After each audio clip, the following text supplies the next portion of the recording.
Indeed, here we go. Welcome back. So in today's episode, Anna and I are discussing a book that we both love. She had this idea to have a discussion about, again, a particular book that she loves. And she knows that I love this book too, which I do. So Anna is going to introduce you to the book in just a second. But have you ever just read a book, found a book, loved a book that had such a deep and meaningful effect on your life, a profound meaning? It just shifted your life and made such an impact? This book is that book for me. I keep it close by, can be most often found on my nightstand. All the corners are turned down, it's dog-eared, and I love referring back to it, sometimes just to kind of reinforce things that I've learned from it, and sometimes I get a new insight from it, and I love that. So when I follow the suggestions in this book, when I try to align myself with what this book suggests, it makes such a difference in my life. It has changed my life infinitely better in every area and every aspect of my life. And so if you know this book, I think you're really going to love this discussion. I'm looking so forward to it. And if you're not familiar with this book, get ready. I think you're going to want to run out and grab it. So without further ado, Anna, what is this book that you wanted to chat about that you love and you know I love too? Good morning, Mary. Good morning, everyone. For those of you who are seeing, for those of you who are hearing to us, the book is The Four Agreements from Don Miguel Ruiz. It's called a wisdom book because definitely it is a book that changes the way you are going to see your life. You are going to practice life every day. And it changes the way that you will feel about people around you, about the relationships and the interactions you have daily in your family or at your workplace, and mainly the interactions you have with yourself, because it all starts with us. It's an inside out work, and you are gonna interact in a different way with you, and that's gonna start overflowing from you to around you, and life is gonna change and shift in a way that it's unbelievable. It's shifting from pain to peace, from fear to love, and from anxiety and nervousness to stillness and calm. And that's a book that definitely will help you so much. So again, The Four Agreements from Don Miguel Ruiz. I love that before he starts describing the agreements themselves, he speaks that we all are born, and when we are children, we are just so pure and so innocent and sincere, and we just express our feelings and our emotions and our love without judgment, without barriers, without fear. We are just like us. We are us in the goodness and the wholeness of our souls. As we grow up, he calls it as a domestication process. So as we grow up, we get all these things that we learned that we call conditioned patterns and conditioned behaviors. So we learn that we need to shut up. We learn that we cannot be talking too much, or we should not be singing at this time, or we should go to bed at that time, or we should respect that person. We should not say this or that. So that's what he calls domestication. And that's when the child, a little bit of the child, the sincerity and the pureness and the purity from the child starts dying, or starts like getting suffocated by all the patterns and behaviors and rules and regulations from the world and our parents. And I'm not criticizing anyone. I'm just saying that's how we were taught to be. And what he teaches in the Four Agreements is we are going to unlearn all these things that were taught to us in a way that we are going to stand again in the goodness and the integrity and the honesty of our own souls. And we are going to behave like that towards us. And then we are going to create the world that we deserve, the life that we deserve with grace around us through these agreements. So I love it. I love it. How about you, Mary? Yeah, me too. And the thing that I love is that when he talks about us as children, he gives the example of a 2-year-old, right? I mean, you can just see the freedom and the expression in a 2-year-old. They're just being simply and purely themselves. They are, they laugh, they giggle, they do, they do all the, unpleasant things, if they have a quiff, or they don't know any better, and they're just being purely themselves. And what we do is we learn as we become able to interpret what is acceptable from our parents, how we get attention, and how we get positive reinforcement. And then, that is the domestication. That's what we repeat to get the reward of the love, from our parents. And again, as you said, you're not blaming anybody. Our parents, and the people in our lives, our caregivers, they learned from the same process, so it is passed down from generation to generation. And it is really hard to break those patterns and to stand in your truth, and to question the agreements, doing quote unquote, and for those of you who are listening, the agreements that we made as children in order to feel loved and seen. So yeah, I mean, and as we get into each agreement, it is incredible that how they not only help us to step into our own power of who we really are. It shifts everything, it just has this in our lives. It shifts everything in our lives, and it makes us better people. And again, I think it has that triple effect, ripple effect, triple effect. Yeah, It that's it does triple too. the effect. But yes, it ripples outward. And, so I love that. Yeah, I love what you said, that we are doing that because we want to be seen and we want to be loved, right? And he explains that so well. It comes from other things that we learn through our lives too. And the basic need of a human being is to be seen, to be loved, to be heard, and to be understood, and to feel protected and to feel like you belong, because we are a pack animal, right? We are pack animals. We want to connect, we want to belong. And for that, many times, the conditioned patterns make us start hurting ourselves because we want to people please, because we want to be loved, we want to be seen, we want to be heard. So we have to unlearn that in a way that we're going to love ourselves first, and we're going to understand and deeply feel in our hearts that we are divine. We are a child of God. Our souls are unconditionally loved and love. So we do not have to people please anyone, because we are love ourselves. And that's what a child that is 2 years old, who is 2 years old, he or she really doesn't care about people pleasing. They simply are the goodness of their souls. They simply are children of God. They simply are pure and sincere.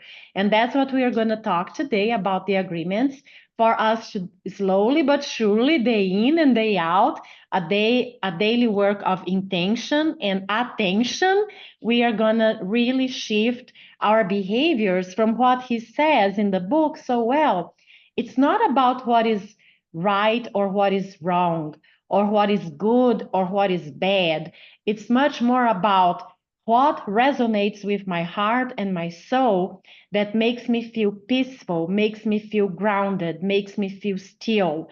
Or what am I doing that is hurting myself, that it's making me feel fear, that it's making me feel less than, or that is really like putting me in a situation that my body is getting sick? I can feel it in my body because of the abuse that I'm doing by not aligning with the goodness of my heart and my soul. Yeah, so let's do it. Let's do it. I'm For sure. so excited.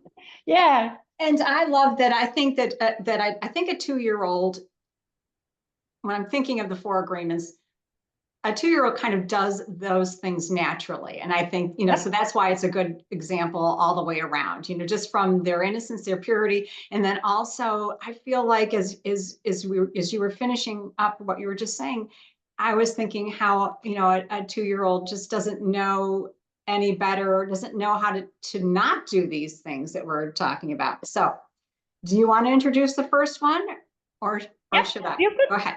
Go Doesn't ahead. matter. You Okay. you do it.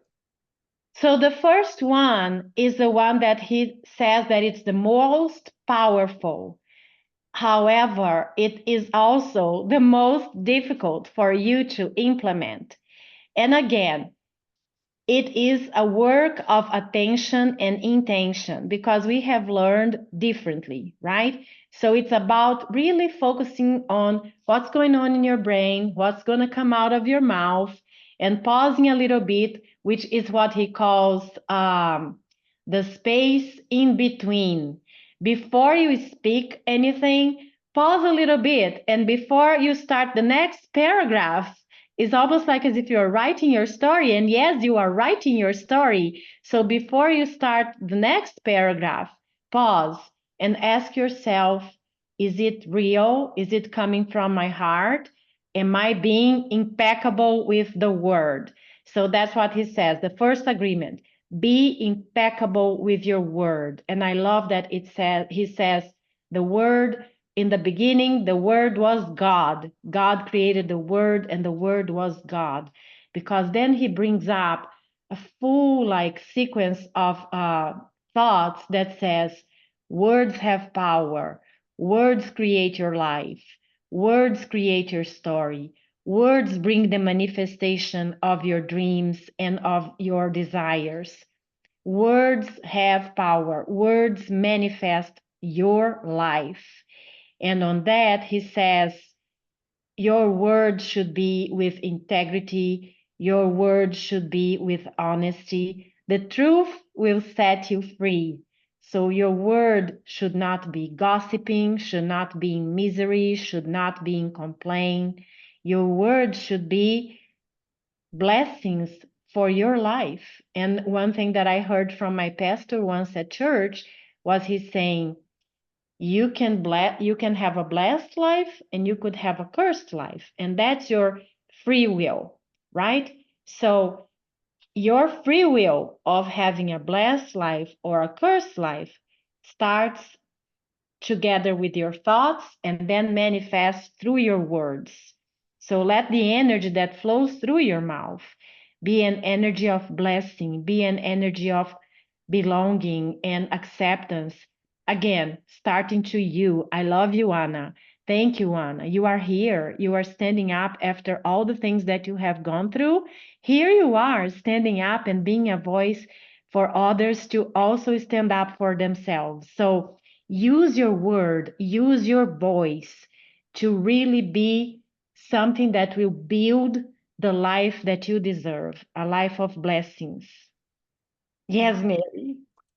And the word, I'll take it a step further. I think that words are so powerful, and what we think in words. So it's not simply what we say, it's the words that we say to ourselves. And that's why if we can be impeccable with our word in our mind, when we're talking to ourselves, that has such huge ramifications. That just changes so much. I've heard people say, well, a few things. One that when it takes me back to something that I think we've all heard when we were little is that if you can't say something nice about someone, don't say it at all, right? In some ways, if you can't think something nice about someone, don't think it at all. I know that, that gets into thoughts and thought work, but the thing is that words are so powerful. And so what we're saying, it's not just saying the words, it's thinking the words. And I've also heard people say things like, or imply that it's okay to think something as long as you don't say it, and so, and I don't know if that, I don't know how helpful that really is. I mean, I think that trying to be, and I know it's not easy. I'm not saying that it is, to be impeccable with your word in any way you can, I think is so helpful, because the one thing that I love that he talks about sort of later in that particular chapter about being impeccable with your words, he says that if we adopt the first agreement and become impeccable with our word, any emotional poison will eventually be cleaned from our mind and from our communication and our personal relationships, including with our dog and our cat. The thing is that if we are thinking clean, I guess, if you will, thoughts in our minds, that just sets such a beautiful table, such a beautiful canvas in the background of our mind and in our lives, so that it makes it more likely for us when something is said or a negative thought or a negative word is introduced to us, it doesn't have, there's not the fertile ground for it to grow and then for some of the other agreements to follow. So I can see that how being impeccable with your word, with yourself and with others is so fundamental. And I think being impeccable with your words towards others is more obvious, I think, about the impact that it can have. When you say something, if I were to say something, negative or cruel to you, which I would never do, Anna, something negative, I hope, negative and cruel, it's obvious the damage that you do there. I think that sometimes we're not in tune with the damage and the abuse that we turn on ourselves with our words. So being impeccable with our word across the board, I think, is such a beautiful and such a profound practice that could it's changed my life. It's brought me so much peace. For me, that is, I think, the foundation of peace that comes from my life. And when I first read this book, which was probably 10, 15 years ago, anyway, it's been a long time. And I tried, that was probably the first time that I actually consciously tried that. Probably went along with mindfulness and things like that. But looking back now, I can see what that practice through the years has done for me and made me so grateful as I was revisiting this. So. Yes, I love that. And I love the fact, again, that it is a hard work, but it's a work that you are going to do, like we discussed in the last episode about the thought process, really with focus, with attention, with intention to be loved to you and to be loved to others, and being impeccable with your words. So I challenge you all who are listening, because I challenge myself, and I should tell you it's extremely difficult to spend 24 hours without complaining. Spend 24 hours without complaining. You are being impeccable with your word, and not gossiping, not engaging in gossip at work or with family members. Just like seeing the good in others as if the only thing they have, like Rumi says.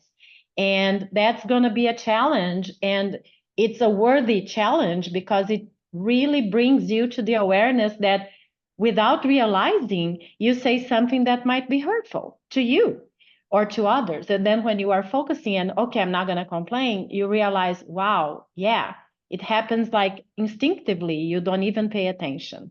Yeah. On that note, I'm going to go to the second agreement. What, 1 second, because there's just one Yeah, other go thing. I ahead. just happened to notice it, and this is something that I love so much. He also says in the book that you can measure the impeccability of your word by your level of self-love. I mean, think about that. I'm going to say it again. You can measure the impeccability of your word by the level of your self-love. That is so meaningful because everything begins with self-love. And if you can't love yourself, it's impossible to love anyone else. So being impeccable with your word, again, I think is a form of self-love, and everything just emanates from that. He says, when you're impeccable with your word, you feel good, you feel happy and at peace. So I just, if that sinks in, it just, for me, when that sinks in, it's just, I feel peaceful and happy just reading that. So, Yes. Yes, I agree. Yes. And we are here, Mary and I, to discuss and to talk to you about self-love for each and every one of the episodes we are going to be doing since day one, because self-love is where everything begins in your life. You have to be grateful. You have to learn. You have to, seems really harsh. So I'm going to back up on my words too. It is very important for your own mental health, well-being, physical health, spiritual health to love yourself. And love yourself is, I wouldn't say love yourself. Love, I am so used, and I see that it's in general, love seems like a noun, like love is beautiful, the love I feel for you. But no, love, in fact, is a verb. Love is an action. Love is doing. Love is like putting the work daily. Love is hugging yourself. Love is looking in the mirror and saying, I love you. Love is celebrating your small wins daily. Love is cooking the food that is healthy for you. Love is going outside and enjoying the sun. Love is taking a long shower to calm down your nervous system.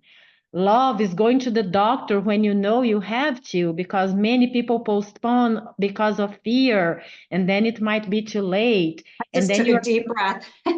right? And then you are feeling this anxiety, and just go to the doctor and see what's going on. If you have something in your breast and you are postponing a nodule or something, or blood in your stool, for God's sakes, go to the doctor. That is love. It is. Love is taking your medication. Love is writing a letter of gratitude. Love is mindfulness practices.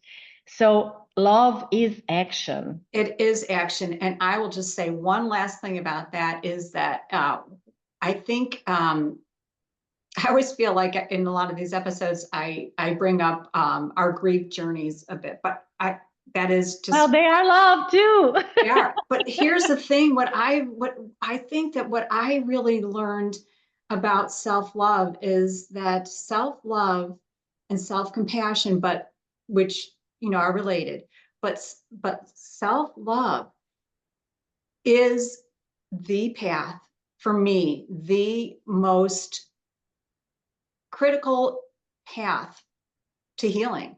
Without self-love, for me, I had to learn to love myself with every fiber of my being, love myself the way that as much as I love Brian, my son who passed. I had to take that love, think about how much I love him, and turn that love back toward myself as self-love.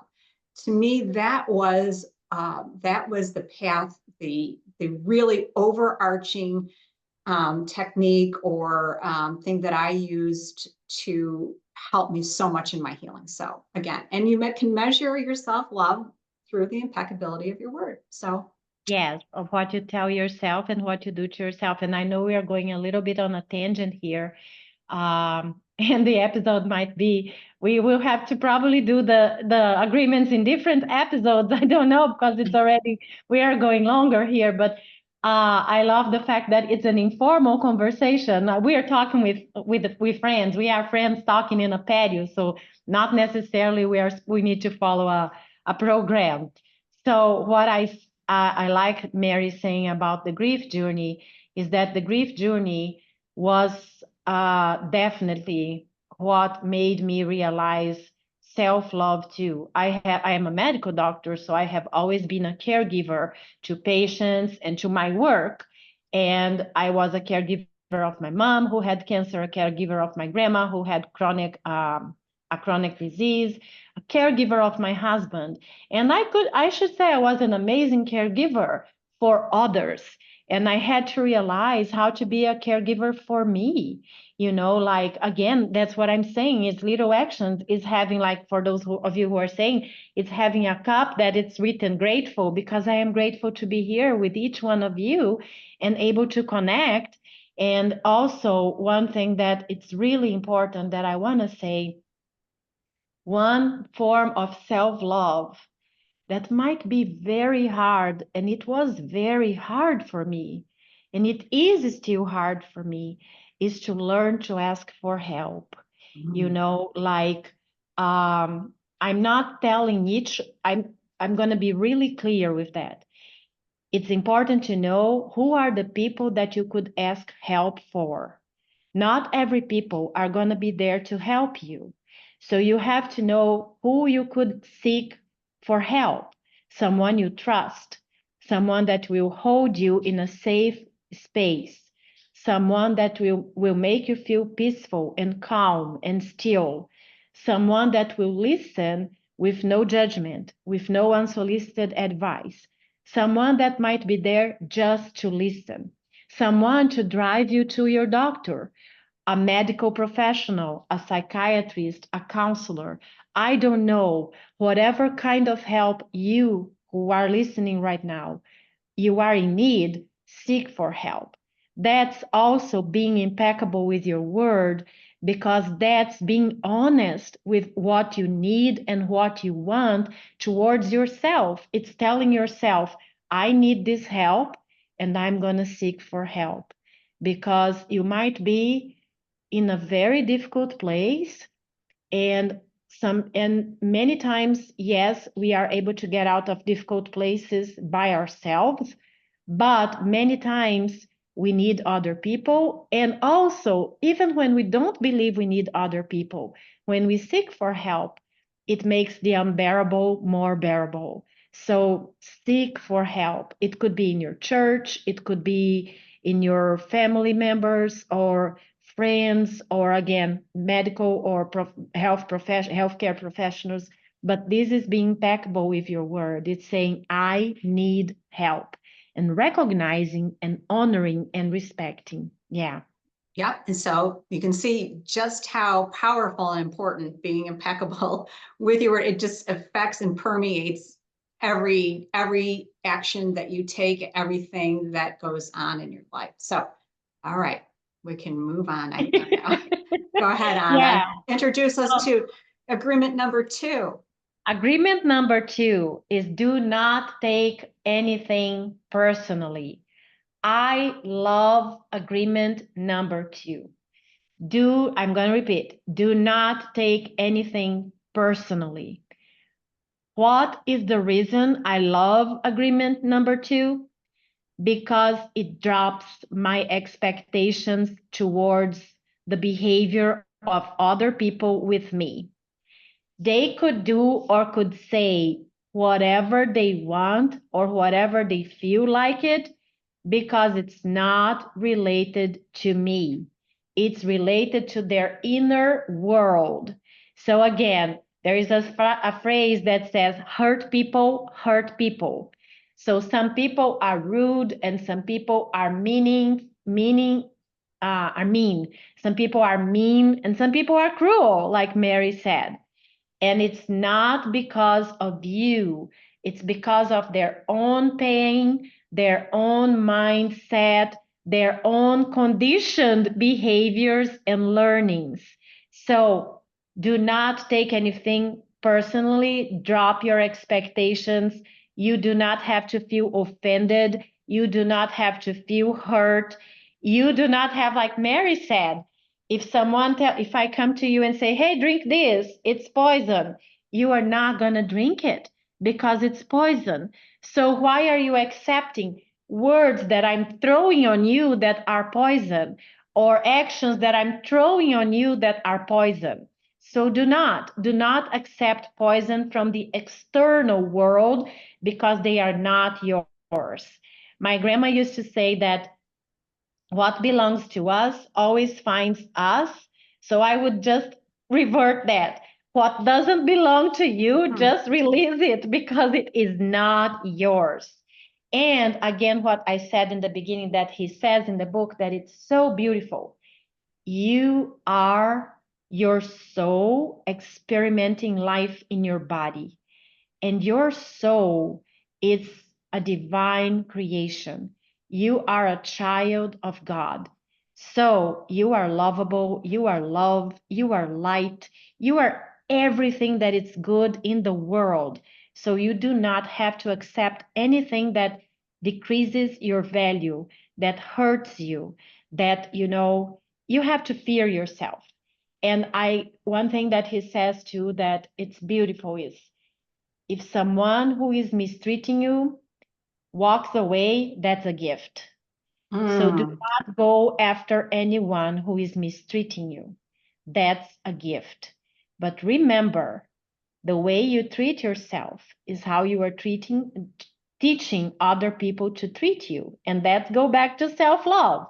If you are treating yourself as if you are not worthy, as if you are an imposter, as if you are a bad person, that's what you are teaching people. That's how you are teaching people to treat you. So it all starts with you again. Go ahead, Mary. I'm eager to listen to you. No, well, it does. You're exactly right. And I agree with everything you said so much. And I think it's really important, again, to realize and to understand that, we all see things through our own personal lens, so when you think about that, there's so much that goes on in my brain when I think about that. First, I think I want to say that because we all see things through our own personal lens, people are not necessarily out to hurt you intentionally. They're not, thinking of nefarious ways to hurt you. They are simply acting through their own personal lens and the stories that they're telling themselves. They're operating from their own life experience. And as you alluded to and said, Anna, it has nothing to do with you. 99% of the time, it has nothing to do with you. It's all about them. So there's that, so not taking it personally. They're not trying to hurt you. It's just them. It's just whoever is speaking to you or, saying whatever they're saying, it's about their own personal lens, which, so as I was kind of thinking about don't take things personally, there's another element to this that I think is kind of interesting, but because I see things through my own personal lens, I may be taking something personally that I'm not offended by, but I'm looking at it through, like, I'm just trying to think of an example and honestly couldn't think of one exactly, but if you tell me a story and you're talking to me about somebody else, maybe someone else's behavior, then I may kind of run that through my mind through my own lens, right? So even though I'm not taking it, I'm not necessarily being offended by it, I am personalizing that experience. And sometimes that's not helpful either. I mean, I remember once my daughter and I having a conversation, and sometimes especially if it's hard for me to imagine or process, I'll do that. I'll think of it in terms of through me, what I might say, what I might do in the same circumstance. And one time she said to me, Mom, it's not about you. And she was right. So you internalize things, and so that's not helpful either, to see. So remember, the thing that is most peaceful all the time is to, as much as we can, practice non-judgment and not personalizing things. So I thought that was kind of it's one of those things that when I revisited the book, I started thinking about it from that perspective, of not even running it through my own personal lens when I'm listening to stories, because I'll do that. I mean, I'll listen to a news story or something else, and I will personalize it, think about it in terms of how I feel about it and then how others feel about it. And it's just an interesting process. So. And I like that you described that because you used a very good word, the practice. You practice recognizing that you are personalizing that. You are creating a different story in your own brain, right? And that's what it's important for people to see. Like Mary, she built the awareness of something that she can also reframe, and she's reframing with her daughter when she was talking. Oh, it's not about me, it's about the other person. It's not about me, it's about the other person. So I like that you can see, each one of you who are listening, that it is again awareness of something that it's coming to your brain, and you were like filtering in a different way that it could be related to you, and then you realize, wait a second, it is not related to me. And then at that moment, you stop judging, you stop, analyzing, and you just see it the way it is. And that's the thought process that we discussed in the last episode, like the awareness of recognizing, wait a second, this thought, it's not about me. So I don't have to dwell on it. I just have to go through it and let it go, right? Yeah. And keep the conversation, because it's not about me. Right. Because I think that you also, if you do make it about you, or if you're even looking at through that lens, then you start characterizing how others should either think or behave because you think or behave in that way. And so you see then people start making judgments and expectations about other people's behaviors. And that feels really problematic. Yes, and that's the drop in the expectation. So when you don't take anything personally, it's easier to not take anything, to drop your expectations. And my husband used to say, Gilson used to say that to me all the time, because I am very, like, when I say I'm going to do something to you, I really do that to you, even if it's hard for me. I don't tell to everybody that I'm going to do. I really now kind of focus on using my time on what I can do better. But he used to say, oh, you are expecting so-and-so to do this because you would do it. But no, they are not going to do it because you would do it. They are they. And you have to stop thinking that, because it's only going to hurt you. It's only going to make you feel frustrated and disappointed. And it's very important. And with his death, I even worked more about the grief journey, even led me to work even more about expectations. And I realized, you know what?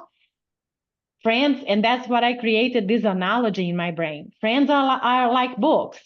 The book, The Four Agreements, are going to talk about the Four Agreements. They're not going to talk about World War II.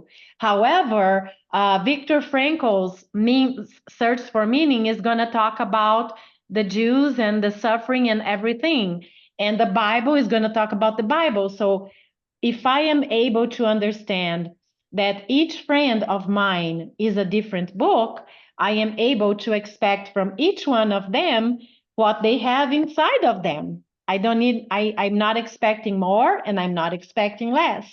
And also I know that for each friend, I can do what I can on that relationship, because a relationship is two people, right?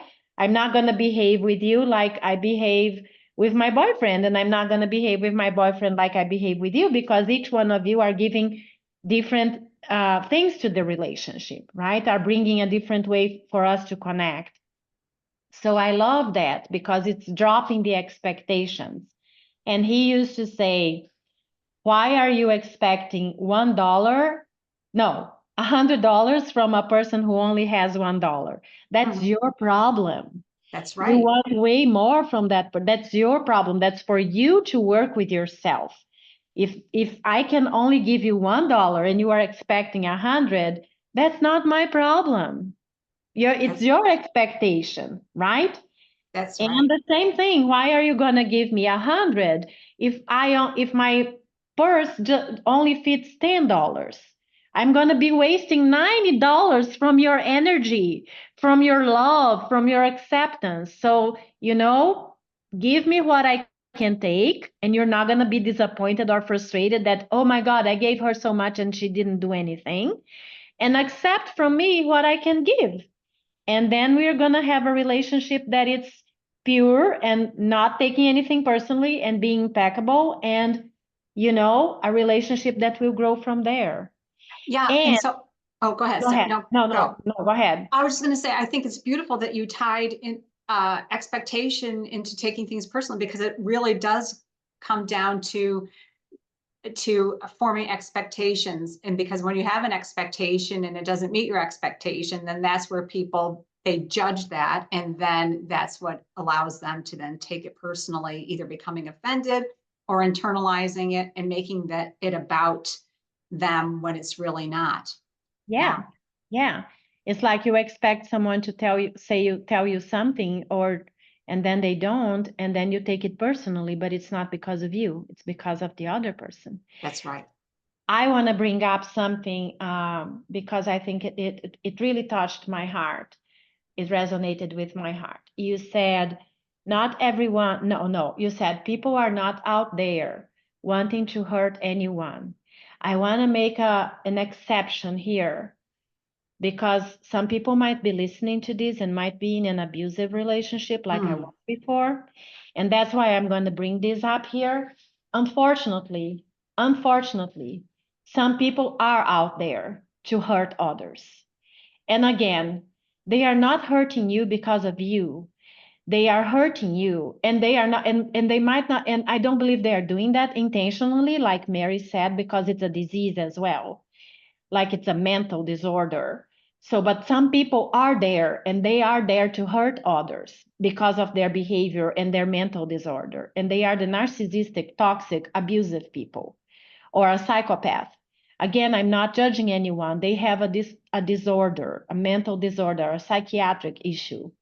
But if you are in one of these relationships, be aware that you don't have to take anything personally, but you don't have to make an excuse that they are not there to hurt you. Because unfortunately, although they are not there to hurt you, they are. So I hope that that you can understand what I'm saying. So if right, you are in an abusive relationship, again, what you should do is that you should seek for help. And right, again, know who are the people that you can trust to seek for help because you might be in danger too.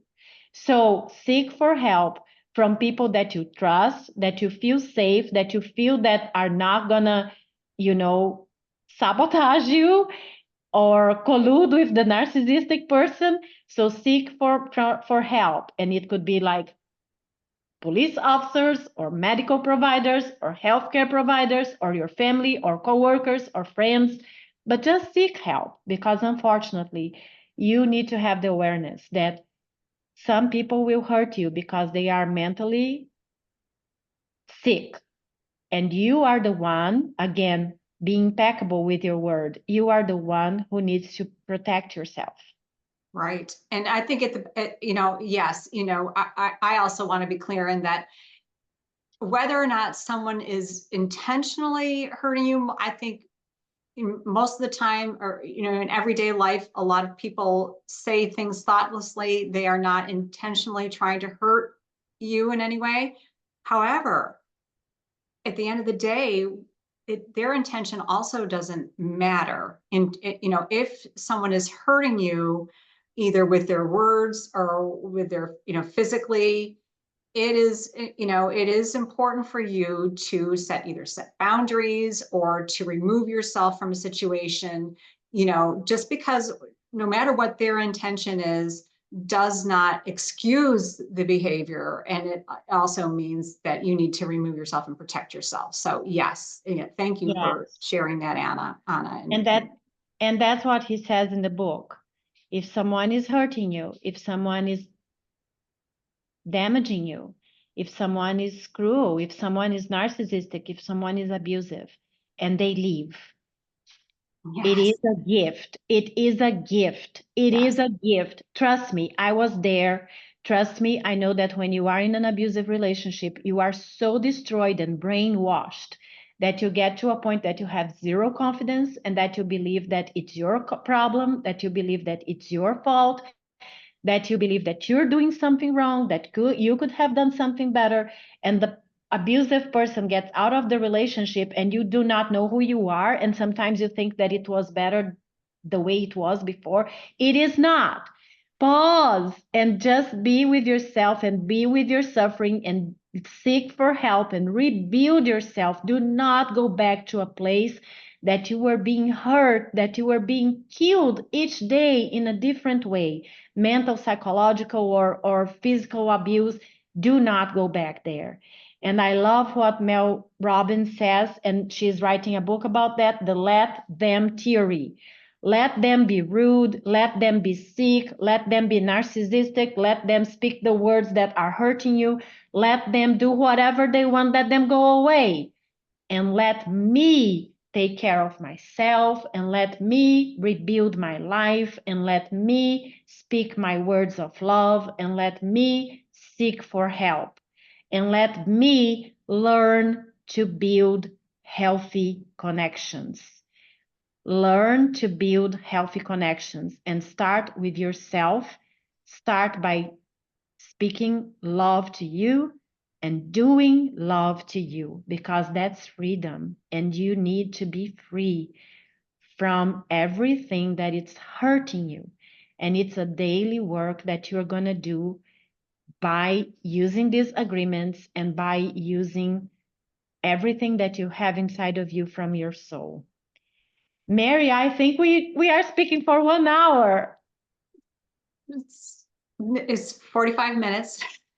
Yeah. Should we do the other two in a different episode? I think we should just keep going. Okay, sounds good.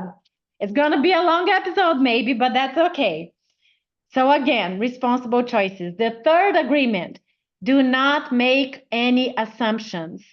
And I love that, because when you make assumptions, you believe they are true. Like if you say, oh, Mary is not calling me today. She hasn't texted me yet. Oh, she might be busy. Oh, she might be sick. Oh, maybe she doesn't like me anymore. Maybe she doesn't want to be my friend anymore. So you are making assumptions, and the assumptions only bring suffering, and you are suffering in advance, and you are suffering. So he says so clearly, stop making assumptions. Have the courage to ask questions, open-ended questions about what you want to know. Speak clearly what you want, what you need. And that's it. And have the difficult conversations. And from other places and books that I have read, have difficult conversations, looking in the eyes without escalating your emotions and your feelings, with kindness and acceptance. And if you need, pause, think about everything, let the other person think about everything, and go back to the subject later. But do not make any assumptions. Be clear, be precise, and speak with your heart. This is a tough one for me. I think that it's something that I learned very early, and I do make assumptions. I try really hard not to make assumptions, and it's not so much that sometimes I make assumptions because I think I'm afraid to get the clarity. It's a matter of courage. It does take a lot of courage to ask someone, what did you mean? What did you mean by, what you said?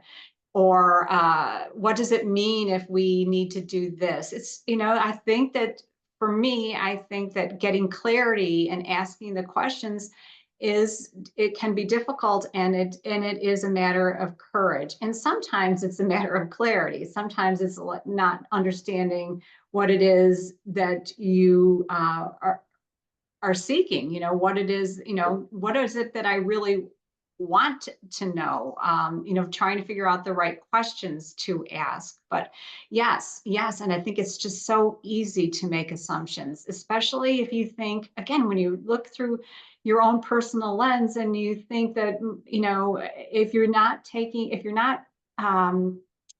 if you're not aware, sometimes you may make assumptions based on the fact that you think unconsciously that everyone thinks the way that you do. So you make assumptions that I think this, so therefore I'm a good person, or I'm this person, they're like me. I assume they're like me, so therefore this is what they're thinking, so you make assumptions, and where it may not be anything close to that. It may not be anything even remotely near that. So yeah, it's a tough one.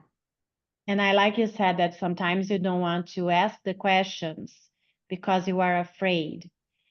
And again, it's the suffering. You are already suffering with the fear, right? So, and I do that too.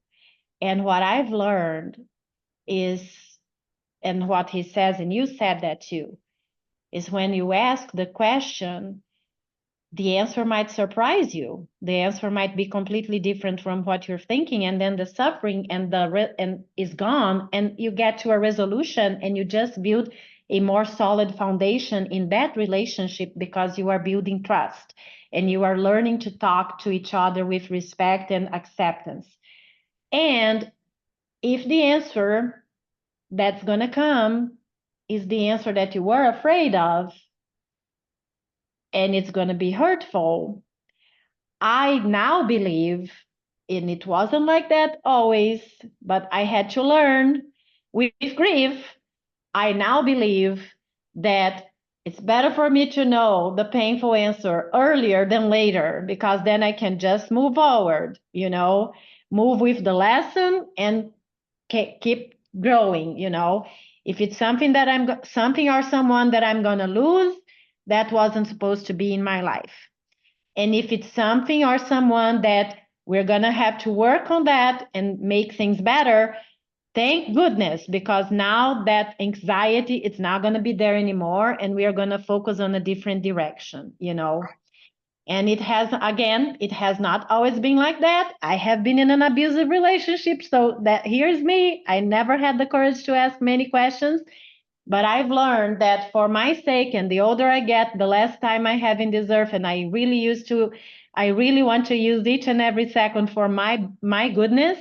I just know that the more questions I ask with clarity, with kindness, and with respect, and again, pausing when it's needed for calming down, it's better for everyone. It's definitely going to create a different path and a different direction. I agree. Oh, and I Yeah. think, what I'm realizing is you're saying that, and I'm loving this, because I'm looking forward to implementing this more regularly, asking more questions, because I also think that it builds intimacy. I think that you really get to know, it just builds the relationship. Yes. So that is just sort of a little bit of a, clarity, aha, that I had just now, is that otherwise you may be building a relationship that isn't based on honesty. It's based on assumption People pleasing. and people pleasing. Yep. So thank you, Living with Grace, for that little aha moment that our own podcast just gave me. So anyway. And I also like that on this, do not make any assumptions and have the courage to speak clearly and have the courage to speak your truth with kindness and candor and respect and honor. You know, it's not about throwing things in other person's face, because again, that's not their fault. It's your work to do. It's much more about like really speaking my truth. And on that, I love a book that I read about negotiation. Because everything in our life is a negotiation. Love is a negotiation. You are giving and you are getting, and you have to be clear, right? So it's about learning how to speak. It's about learning how to speak your truth, how to use your courage. It's like, it's not coming to you and say, why did you treat me like that? You know, it's not about being, it's the sound of your voice, the intonation, it's the body language, it's the words that you use. Again, be impeccable with your word, right? It's much more like, hey, I understand we had this very difficult issue going on, and I am feeling like that. And how could you tell me what's going on? Or what are you thinking? Or how are you feeling? It's open-ended questions that allow the person to connect, not be defensive, but open their hearts as well. Because it's different when you ask something that the answer is yes or no. Yes or no is like boom, boom, right? But if you ask a question that there is no yes or no possibility in the answer, you have to open your heart, because I'm opening my heart too. It's a completely different conversation. And again, it's always bringing respect and honor to the other person, and kindness and love and acceptance, and to yourself, shielding yourself with the same feelings and emotions of respect and honor and kindness. Because if the answer is not what you were gonna like, or is something that might be hurtful to you, grab the answer and grab the lesson, and do whatever you have to do next with mindfulness and stillness and peacefulness. Do not make any decision or any like resolution in your life or any other answer. Do not react, like Gary Zukav says so well. It's about responding. Pause a little bit, feel in your body, and then after you feel in your body, you respond. And then you are building a different karma, you are building a different consequence, you are building from love and not from a power situation. I want to be more than you, I am more than you, I am better than you. No, we are all equals as souls, and then you are going to respond and build from love. Beautiful. Absolutely. 100%. Love it. And then we go, always do your best. And he says, no more, no less. Do your best. When you are doing less and you know you could do better for that moment and for that day, you are just stealing from yourself and from the situation and from what's going on. What could be better, a better outcome. And if you are doing more, you are people pleasing. And that's going to build resentment. And that's going to build frustration. And that's going to hurt. And that's going to build disappointment. So again, check yourself, your gut barometer, your compass. How am I feeling today? I love these rings, because the aura ring, because it tells me my level of energy. And your stress.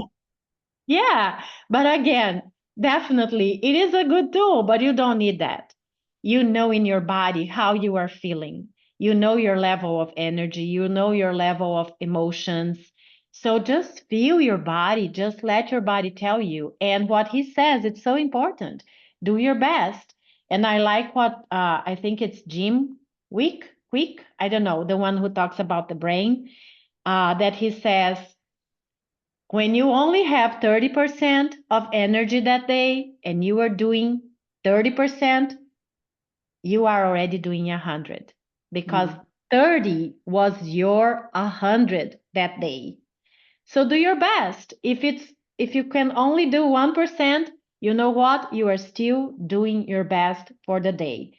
Be compassionate to you, be kind to you, rest when you need, take care of your body, take care of your health, and not please over people. Do not please people because you're hurting you.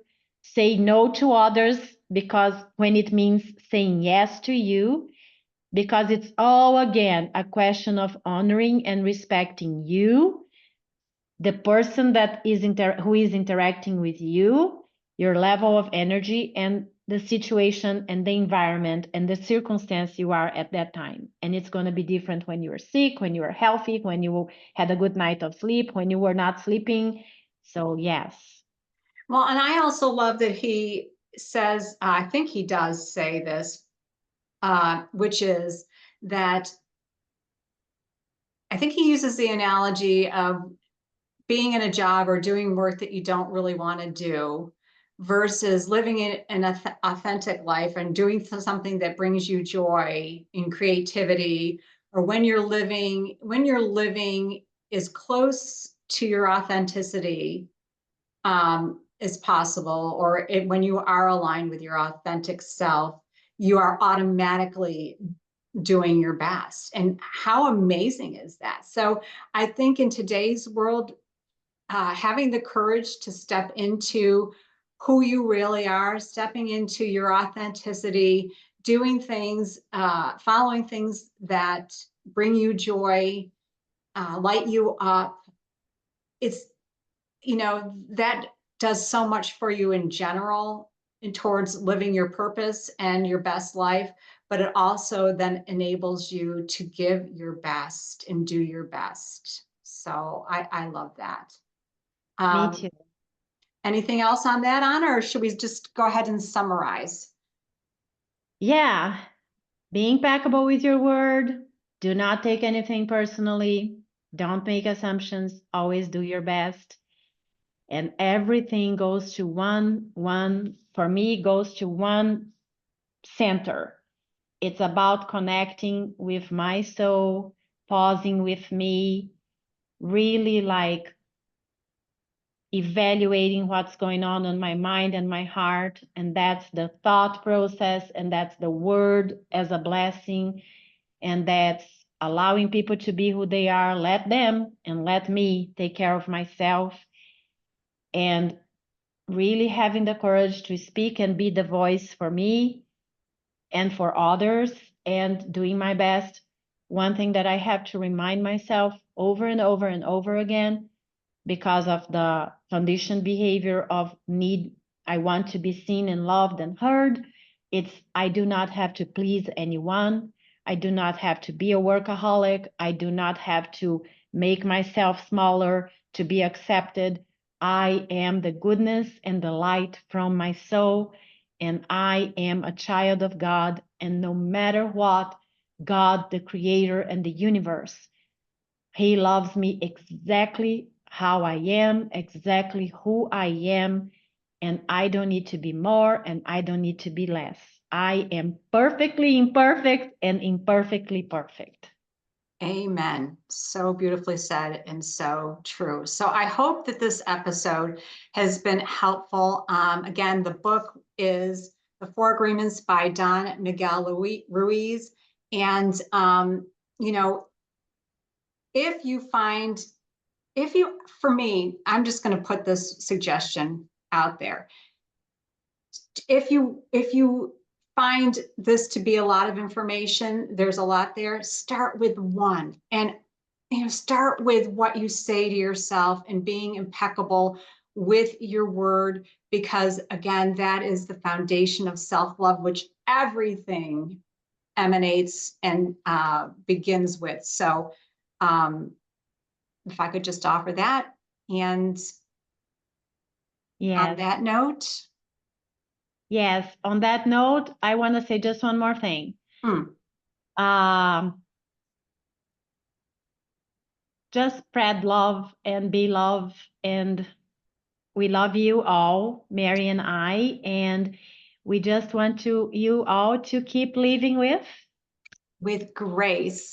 So thank you so much for being here. And Anna is absolutely right. We love you. We love you. And spread light and love. And we wish you nothing but peace and lots of love on your path with grace. So take good care, and we will be back soon.